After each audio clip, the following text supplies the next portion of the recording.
All right, guys, your essential question is how do we convert between radians and degree measures for a central angle? Your vocabulary is initial and terminal side, standard position, radian and degree, quadrant, coterminal angle, and reference angle. And just a reminder that you will have a quiz over this material probably before Friday, so closer to Wednesday. All right, let's go ahead and get started. Got to go through some vocabulary. All right, so let's talk about angles. An angle is generated by rotating one of two rays that share a fixed endpoint known as a vertex. So if there's your vertex, then the two rays, you have to start with something called an initial side, and then you rotate that initial side around that vertex to a terminal side, basically the ending side, and the angle is what's formed between those two sides. Okay? So, as I said, one of the rays is fixed to form the initial side, and the second ray rotates to form the terminal side. So basically, you can write any angle, draw any angle by having a vertex having a initial side and then having an ending side, a terminal side. Well, then the question is, well, if we can just have a starting side anywhere, how can we standardize our angles so that all of our angles look the same and set them up the same way? Well, that's where the idea of standard position comes from. And basically, the definition for standard position says that it's an angle with its vertex at the origin, and its initial side is along the positive x-axis. When that occurs, then your angle is said to be in standard position. For example, all three of these are in standard position. The reason is because the initial side is on the positive x-axis and the vertex is at the origin. So my angle in each one of these cases is in standard position for all three of those. All right, now that we've discussed standard position, let's talk about how an angle in standard position is positive versus negative. Basically, it all depends on which way you rotate the angle. If you rotate counterclockwise, then that angle is going to be a positive value. If you rotate clockwise, then that angle is going to be a negative value. So that's all that this stands for. If you rotate it counterclockwise, it's a positive angle. If you rotate it clockwise, it's a negative angle. All right, so let's look at an example of where we can classify angles as. Now, the way that you classify angles is according to whatever quadrant the terminal side lies.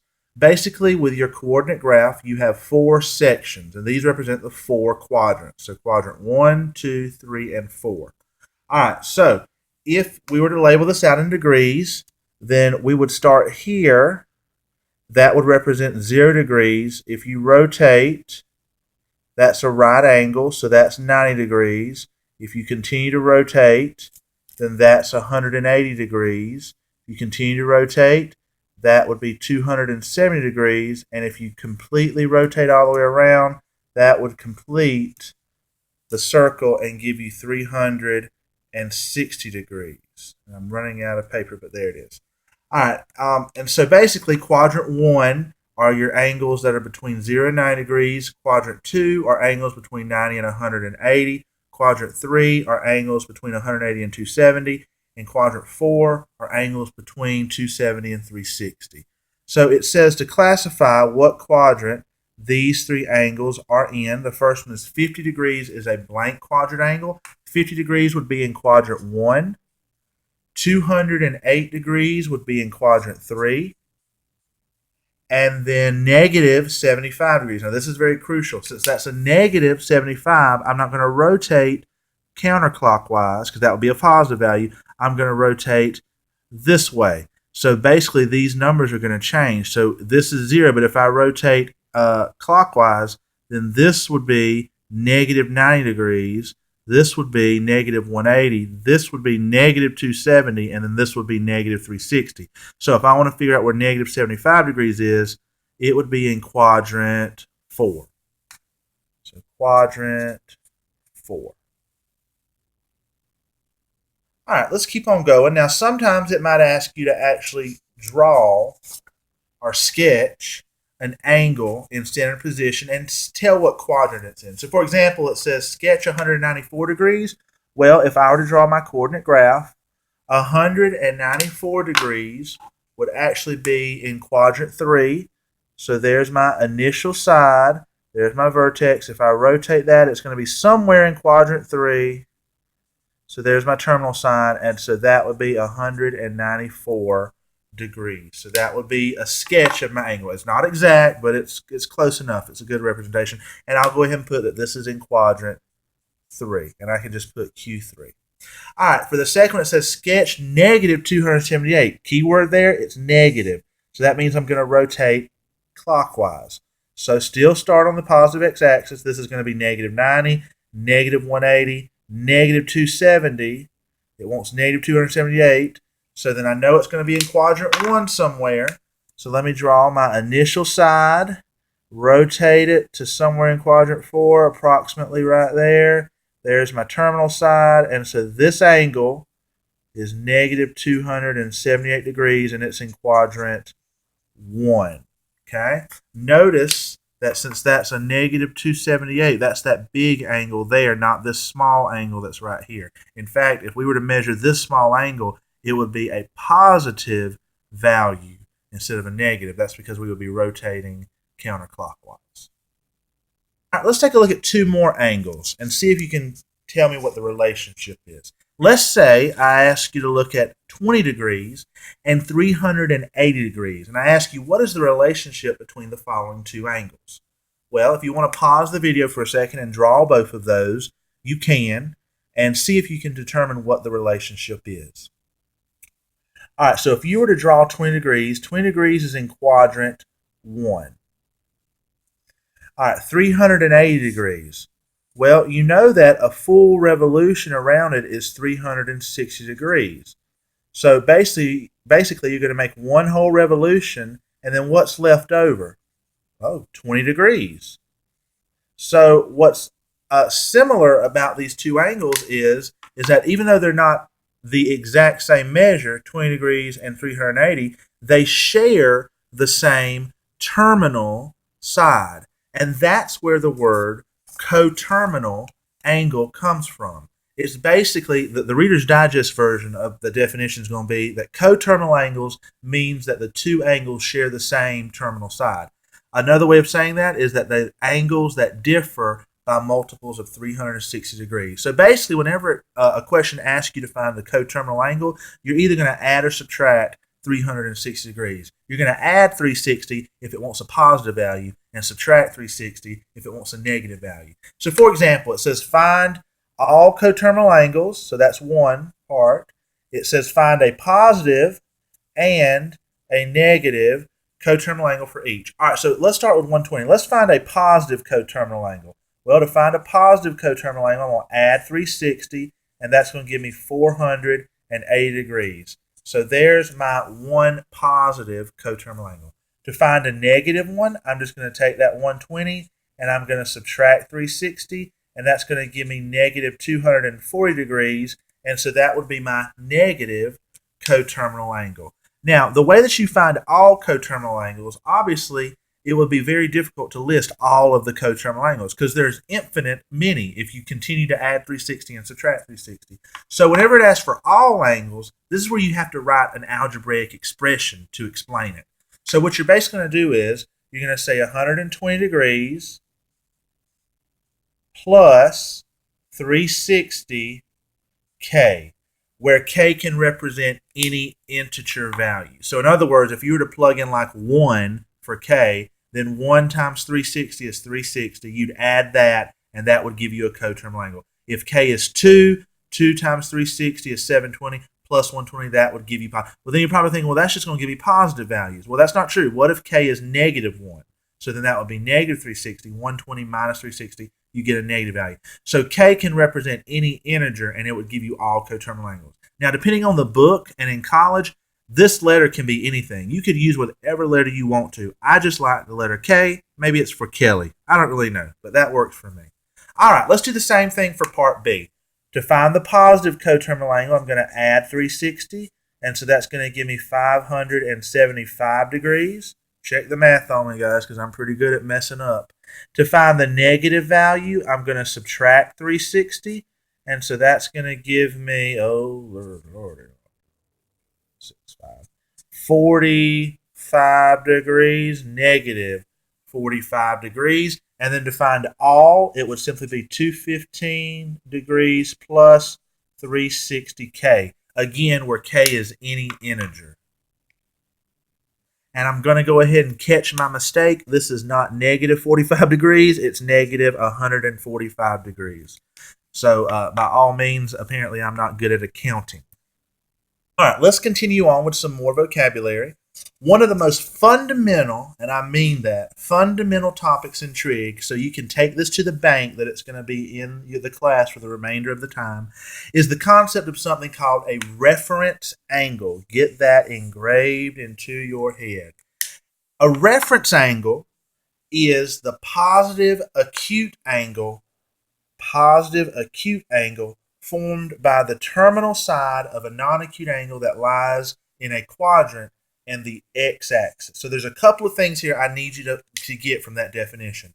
A reference angle is always going to be a positive value.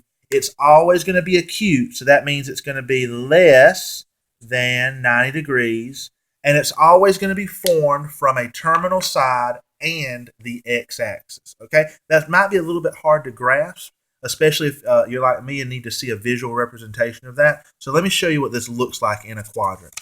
So for example, if this were my initial side and this were the terminal side, then this is true. This would be my standard position angle right here. But if I wanted to see what my reference angle is, the reference angle is the positive value of the acute angle that's formed from that terminal side and the x-axis. So this would be what I call my reference angle. It's always going to be less than 90, and it's always going to be positive. Now, we're going to use reference angles a lot, but for right now, I just need you to know how to calculate reference angles. Now, depending on what quadrant you're in will determine what rule you use. So here's what I've done for you. I've broken it up into each of the four quadrants. So here it is. Let's start with quadrant 1. If you're in quadrant 1, whatever the angle is, that's going to be your reference angle. So if your angle is 70 degrees, guess what? The reference angle is also 70 degrees, because in the quadrant 1, whatever your angle is, your reference angle is the same thing. Now, if you're in quadrant 2, the way you find your reference angle is you take 180 and you subtract your angle. So let's say that your original angle was 150 degrees. To find the reference angle, you would do 180 minus 150. That leaves 30, so my reference angle is 30 degrees. All right, in quadrant 3, it's flip-flop. To find your reference angle, you take the angle and you subtract 180. So let's say that your angle, your original angle, is 200 degrees. To find your reference angle, you would do 200 minus 180. That would leave 20, so my reference angle is 20. Finally, in quadrant 4, the way that you find your reference angle is you do 360 minus the angle. So let's say that your angle is 330. To find your reference angle, it would be 360 minus 330, which would be 30 degrees, and that would be your reference angle. Okay? Make sure that you know how to calculate reference angles. All right, guys, now that we've got all of the vocabulary out of the way, let's talk about that essential question. Remember, your essential question was, how do you convert between degrees and radians and vice versa? All right, well, the conversion between degrees and radians is fairly simple, but let me tell you about the why. Is that sometimes when you measure an angle, you can measure an angle using degrees. However, sometimes angles might be measured in radians. So it's very necessary to be able to convert between the two. Now, I've got two rules for you. To convert from degrees into radians, you simply multiply the degrees by pi over 180. To convert radians into degrees, you multiply the radians by 180 over pi. And that always works out. Now, in reality, guys, the reason why you multiply by this pi over 180 and 180 over pi is because 180 degrees is the same thing as pi radians. So this is actually an equivalent fraction.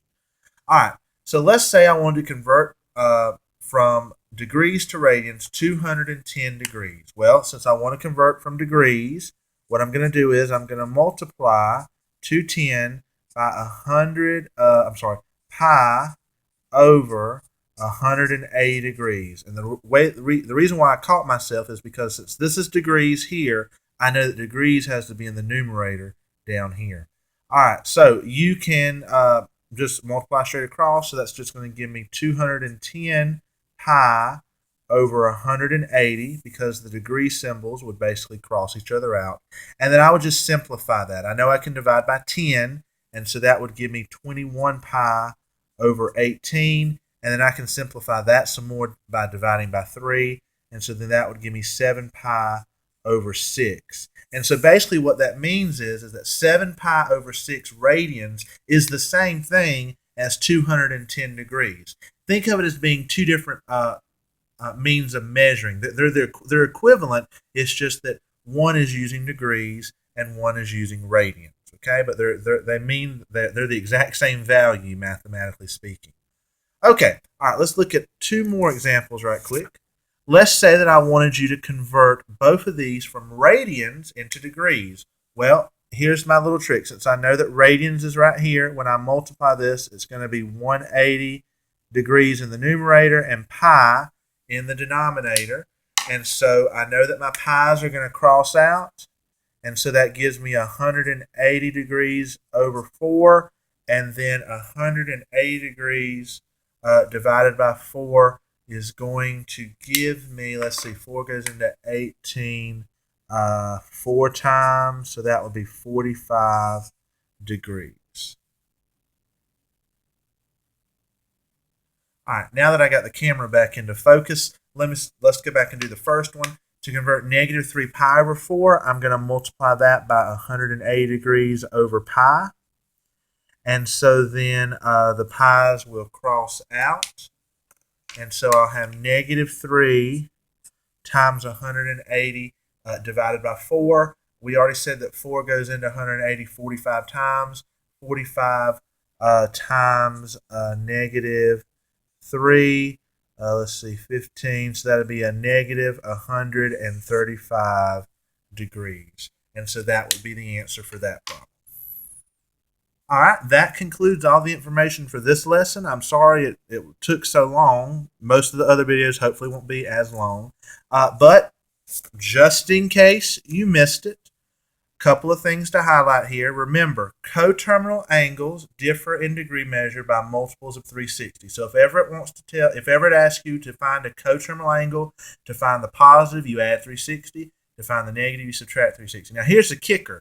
If, say they give you negative 500 degrees and it wants a positive coterminal angle, well, obviously if you add 360 once, it's still going to give you a negative value. You can keep on adding 360 until you get a positive value. The same thing also for negatives, okay? All right, another thing, the reference angle. Very crucial that you know how to find that. A reference angle is always less than 90 degrees, and it's formed by the terminal side of the given angle and the x-axis.